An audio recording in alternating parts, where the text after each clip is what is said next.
All right. And so with that, I am really excited to introduce you all to Tessa. How do you say your last name, Tessa? Chem, like chemistry. Okay. It's not spelt like that. So thank you.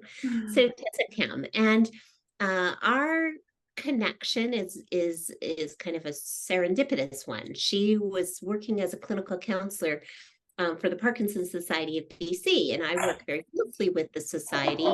And one person led her to me, and we got to talking. And now we have all of these different ways in which we are going to align together, which is really fun. And one of the things is that Tessa's background is that she is an art therapist and a clinical counselor. And so as we started talking about opportunities with the Brain Wellness Program, I thought, what an amazing mix of talents, and how great it would be to have her come and talk to us a little bit about kind of the health benefits of creative expression. And so with that, I'm going to give it over to you, Tessa. And you're welcome to share your screen, and perfect. Fantastic. Okay. I'm just trying to want to make sure I pull up my one moment. Yeah, take your time. Just starting my slideshow. And then bring. Okay, here we go. Okay, can everyone see that? Yes. Awesome. Perfect. Well, thank you. Appreciate it. Okay, so my name is Tessa Kem, and I'm going to be presenting on art therapy today. I'm a registered clinical counselor here in Vancouver. I'm also an art therapist and a nature therapist, and then with an education background of marriage and family therapy also. So a little bit about myself is that I'm from California. That's where I got my master's. I've worked with kids in crisis, in school districts, hospital setting, assisted living, memory care unit, and with caregivers, families, individuals, and couples, all touched by Parkinson's disease. I also have a private practice where I work with all different people with different ages, in person and virtually, in Vancouver, Canada. And so during my presentation, I really want to encourage everyone to make art while I talk. I don't find it rude. Actually, in the contrary, I appreciate it. And art is known to help people focus and relax and get into a flow state. So please feel free to make art. If I was in person with you, I'd pass out Play-Doh so you could fiddle with it, or paper and a pen. And you're welcome to doodle. But of course, this is just optional. You don't have to do that if you don't feel like it. Yeah, I can find out. Oh, I hear someone talking. Is there any way you can mute yourself? Thank you. Okay, so here we go. This presentation will last about 30 minutes, and there will be time for questions. And then I'll share my email with you in case your question is not answered. So a little overview of the presentation. We're gonna start with an introduction to art therapy, then we'll go into misconceptions, the benefits, expressive therapies continuum, art medium continuum, art as a tool, neurodevelopment in art therapy, drawing development, and then how to talk about artwork. And then lastly, gratitudes and time for questions. Okay, so some of you might be wondering, how do you become an art therapist? So my background is from the States. So it's a little different in Canada, but not by much. So you start with an undergrad. Mine was in education and art. So I was an educator before I became a therapist. And then I went on to my master's degree in art therapy and marriage and family therapy, where you do about 750 hours of supervised internship or a practicum. And from there, you graduate, After training in creative process and fine art, psychological development, group therapy, art therapy assessments, psychodiagnosis, research methods, and traditional talk therapy and theory and diversity, and there's a whole lot that we study. Anyway, and after you finish that, then you start working, and then you do 1,000 to 2,000 hours of direct client contact, which is all supervised by a licensed therapist. And from there, then after that, you can register and become board certified, and that's only in the USA. Note that Canada, to become an art therapist, they do have some programs that are for diplomas, or they also have master's programs. And then in the US, it's only master's programs to become an art therapist. We have one credentialing board in the States, that's the American Art Therapy Association credentialing board. And then in Canada, there are professional associations, there's 4 of them, which is Quebec Art Therapy Association, Canadian Art Therapy Association, Ontario Art Therapy Association, and British Columbia Art Therapy Association. So I just also note, so some of this you might already know, so I apologize if it's a repeat, but British Columbia does not regulate the term therapist. That means anyone can call themselves a therapist. So please look at their credentials if you do hope to connect with an art therapist or even a clinical counselor. Look at their academic history, who they're registered with, because someone might have 0 education and they might call themselves a therapist, and that could do some damage. So keep an eye out. Anyway, so continuing on, what the heck is art therapy? So art therapy is like traditional talk therapy, but we integrate actively art making. It's all about the creative process, applied psychological theory, and the psychotherapeutic relationship. It's research-based, so it improves cognitive and sensory motor functions. It fosters self-esteem and self-awareness. It cultivates emotional resilience, promotes insight, enhances social skills, reduces and resolves conflict and distress, and it also could advance societal and ecological change. And so, like I said, it uses that creative expressions to help express. And just like verbal language or dancing or music or sign language, art therapy utilizes that basic human instinct of creative self-expression to provide opportunities to process and cope with challenges and possibly reveal different insights into identities. So like art, there are no limits, which is a beautiful thing. So you can do art therapy outside or virtually. You can use all different materials in art therapy. And it's a very unique therapeutic experience. And though it can only really be done with a trained art therapist. Additionally, art therapy is about the process of creating. It utilizes the process as well as the processing the art that was created. So for instance, we look at like what the image or materials bring up for the person while they're making or after they've made an art piece. And art therapy does not have to be pretty or perfect. It can be, but it doesn't have to be. And unlike other forms of therapy that often focus on the past or the future, art therapy can be centered on the present moment and the artist's ability to choose how to respond to their situation. Art therapists can be both process-oriented and product-focused in sessions, depending on the needs or goals of the client.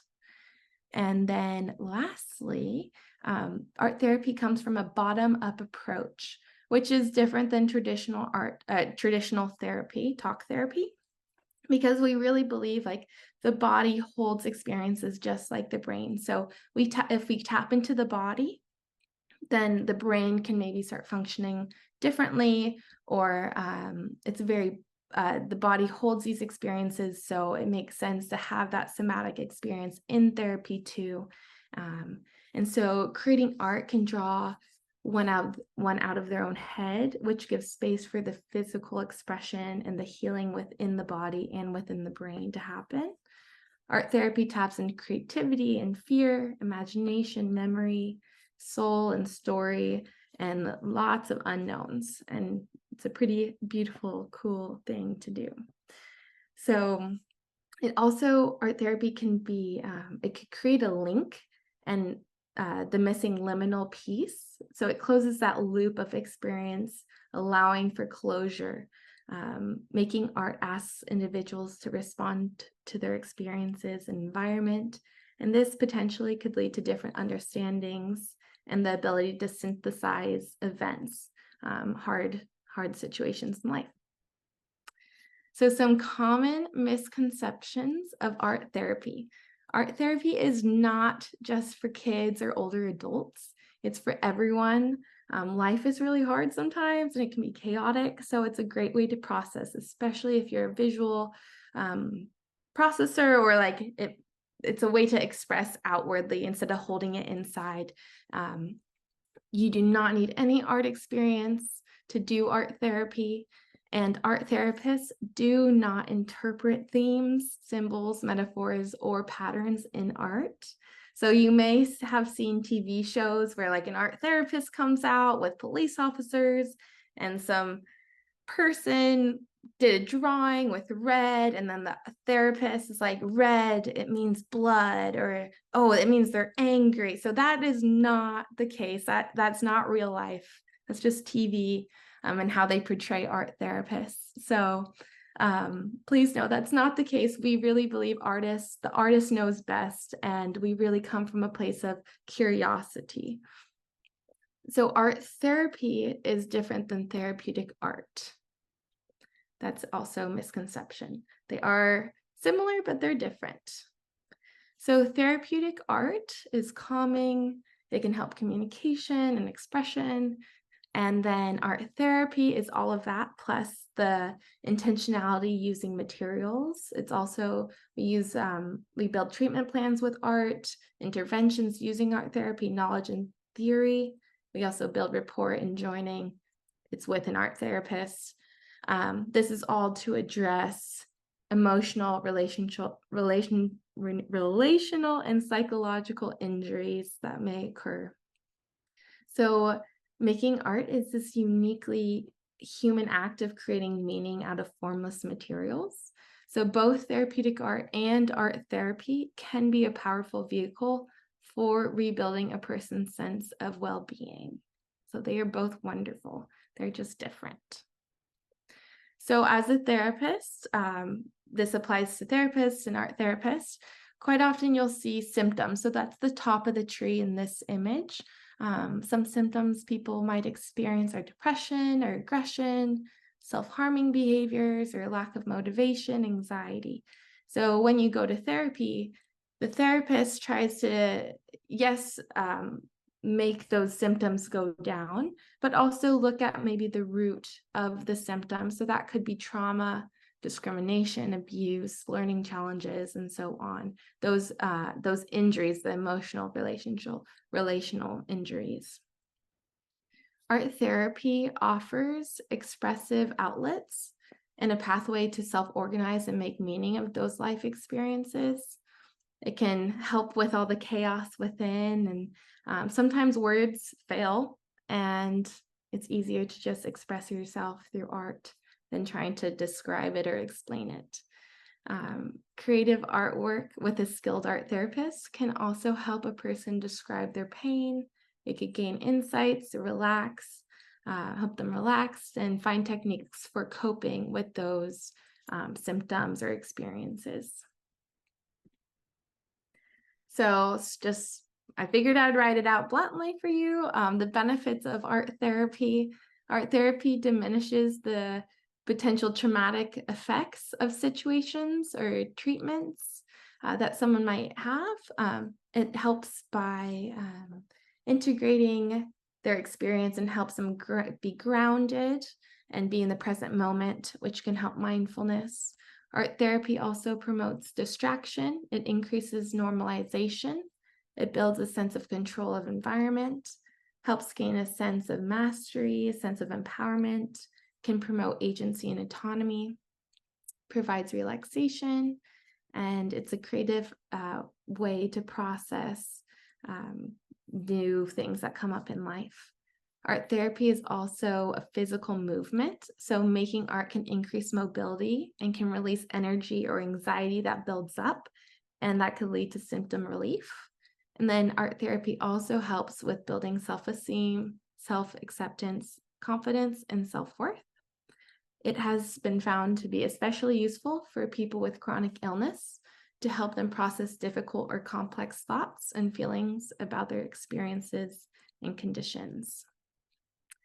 It also can bring body awareness and help people move through tough emotions they may be feeling. Emotions are like a wave, and it's important to come out on the other side. Quite often with our society, and if we're never taught how to move through an emotion, we find lots of ways to divert, and then we have all this pent-up energy, and it's such a physiological experience of emotion. And if you don't work through it, then it could actually cause you physical harm in the long run. So art therapy is a great way to work through that energy and move through those emotions. So art therapies, expressive therapies continuum. So I briefly spoke about how it's a body-based approach. So the bottom up to the brain, the bottom up.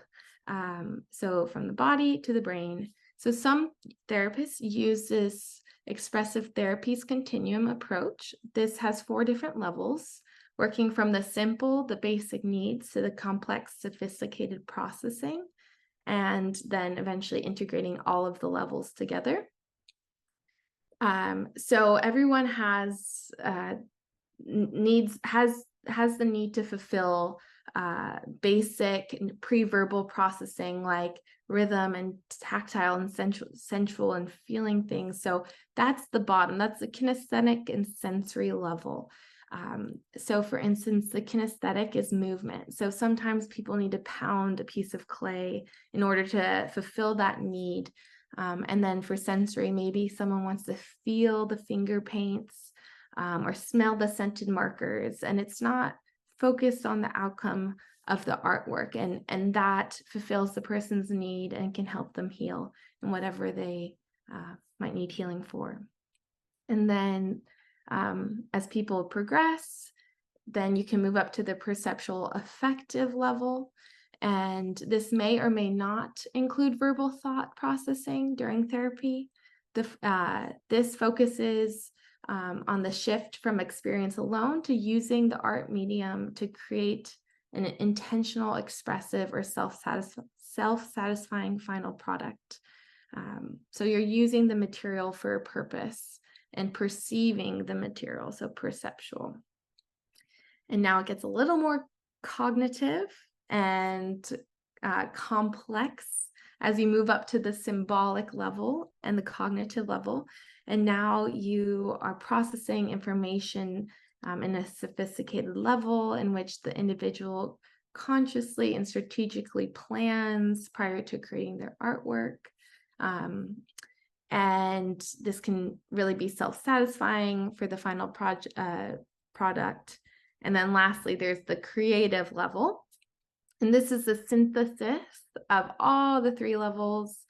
It symbolizes a wholeness in which the individual achieves a sense of joy, fulfillment, or well-being by taking part in the creative process and expressing themselves. So this was a lot, not expecting you to understand right away. But any of these levels can be healing and fulfills the individual's need. So sometimes we just need to scribble and get something out, or smash clay, but sometimes maybe we can be more in a creative level of symbolism and metaphor, and there's no right way. It's just can help knowing where you're at during therapy, and the therapist will work through these different levels. We also come from an art medium art medium continuum approach. So this is really important. You might already understand this and know this. So different art mediums have different structure. So on the left, you'll find the structured or rigid materials, and on the right, you'll find the unstructured or fluid materials. So for instance, pens or pencils or rocks, those are very structured and you can control those. And on the right, fluid materials are like watercolor, a little harder to control, paper mache or foam. And on the left, those structured materials, you've probably been exposed to those at an early age, so they're more comfortable to work with. And then on the right, the more flowy materials, they're potentially new. And then this is unknown territory for some people. So this could bring up fear or regression. And this is important in art therapy or even in your personal art making, because if you're ever feeling a certain way, like you're having a hard time controlling, or if you struggle with emotional regulation and tend to unwind easily, as an art therapist, I would probably not offer finger painting or watercolor, because if you've ever used watercolor, it can go everywhere and it's hard to control. And that would mirror the lack of emotional regulation. So if you can't control the watercolor, then why would you be able to control your emotions? And then it could be a mess. And then it would maybe be a lot of regression and really difficult and not fun. So in that situation, I would use maybe a pen or a marker that is easily controlled for the individual. So therapists might encourage an individual to master one material, because this can show up in other areas of your life when you master an art material. It could boost confidence and self-esteem and help with hope. So art as a tool in therapy. So you've probably caught on, but we use art as an assessment tool, intervention tool. It's a way to connect with the other person and communicate also. So art therapy is the way to reflect, make sense of, project feelings, relax, become present, self-aware, confident, agency, mastery, build empowerment. It's a good way to help say goodbye to a loved one, accept a situation or pain management, impulse control, and emotional regulation. It can also help with emotional language, create structure that you may be lacking, and then a healthy way to test boundaries too. So in this slide, you can see the draw a bridge. This is a theory and an assessment tool that some therapists might use. It's like you draw a bridge and then place yourself on the bridge. What direction are you going? And then build your environment with your bridge. And so I made this drawing. And if you can see, the bridge is super unsteady. It's kind of sketchy. It's right on the cliff, and there's a great white shark under it. Oh, that sounds pretty scary. So, and if you can see, I put a little dot where I am. So I'm on the edge of the cliff and I haven't even walked over the bridge. So this could indicate, oh, I'm not ready for the situation that's showing up in my life, or fill in the blank. Clearly I wouldn't want to walk over that bridge.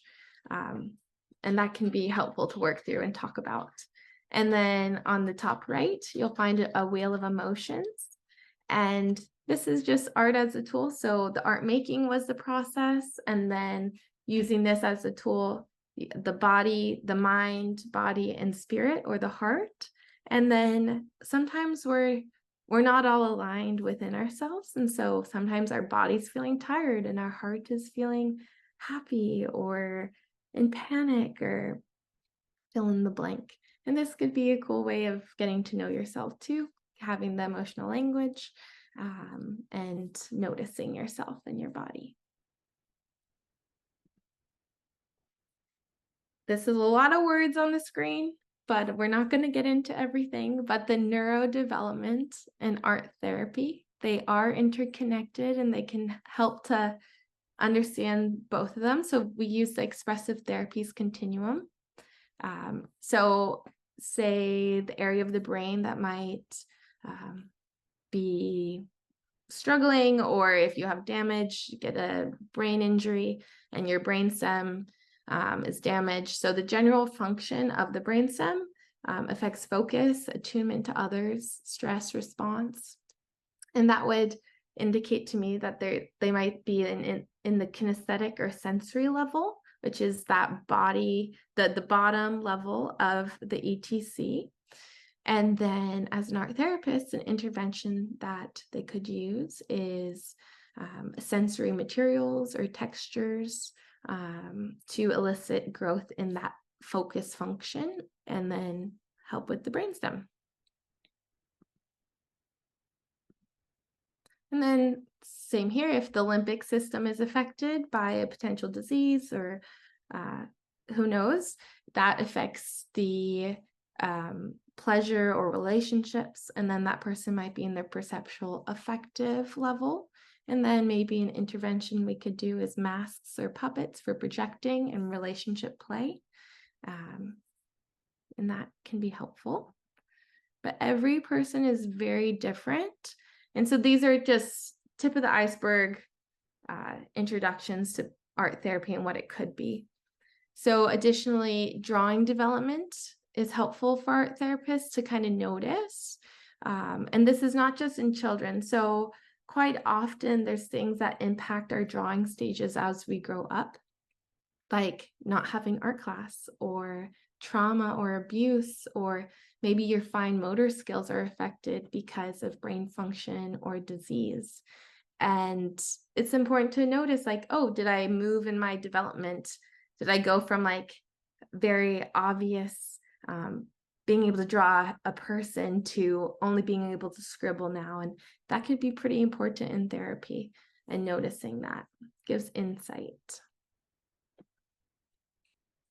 And then how to talk about artwork. So you might be familiar with this, as I assume everyone here is an artist or has seen art at some point in their life. And I wanted to share this because for me, it's important to notice how you talk to yourself during and after art making, or how you might talk to another person about their artwork. Art can be extremely personal and an extension of yourself. It's not always that way, but it can be. And so just knowing how to talk about art can be really helpful for yourself and for other people. So I'd recommend just steering clear of judgment words like good, bad, or normal, because what is normal anyway? And then correcting the art. So should there be an eye right there? Where's the arm? Like, it's not so helpful sometimes. And then also steer clear of jumping to conclusions. Wow, look at that eye. Maybe it's not an eye. So yeah, might hurt someone's feelings. And then instead share what you noticed in the person and in the artwork. So you can do this through the art elements or the art principles. Notice, wow, you worked really hard, or wow, I really focused today when I was making that artwork, or I used a really bold line. I'm curious why I did that. You can also ask open-ended questions if you're asking someone about their artwork or want to know more. And then like, tell me about your artwork. And this, using these open-ended questions and stating what you're noticing rather than using the judgment words, can really give power and give voice to someone and yourself, and it can help process the experience of art making. So lastly, I just put this slide in. I got permission to share it from one of my clients and their parent guardian. Just don't forget, sometimes we need to let things out and stop trying to be so perfect or function or do the right thing all the time. Sometimes we just need to take a break. And so this is an art practice I like to do. In this instance, it's scribbling. So the scribbling met this person's need, and then they were able to intentionally express what they wanted. So they went from this kinesthetic need to a perceptual level in the expressive therapies continuum. And sometimes we need to let it out and just scribble, or it doesn't have to be perfect. And then you can create what you want to create. I would like to thank you all for being here. Thank you for listening to me and opening up your space. I'm just very honored. I'm grateful. And then you're welcome to contact me if you would like to talk about art therapy. I'm holding a ceramic art therapy group regarding grief and loss coming up in January. It's 4 sessions. It's located in Kitsilano in Vancouver and on Sunday evenings. Or if you would like some therapy, individual sessions, I do it in person, in nature, and virtually. And you're also just welcome to email me if you want to talk more about art therapy. Questions? And now we have time for questions. And if you were making art while I was presenting, you're welcome to share what that experience was like for you. Hopefully. Before we do that, I just, because I'll turn off the recording, but I really do just want to thank you. So before I open it up so that people can feel comfortable asking their questions, I just want to turn off the recording. So that was great. And I've got questions myself, but I'm going to let the others go first. So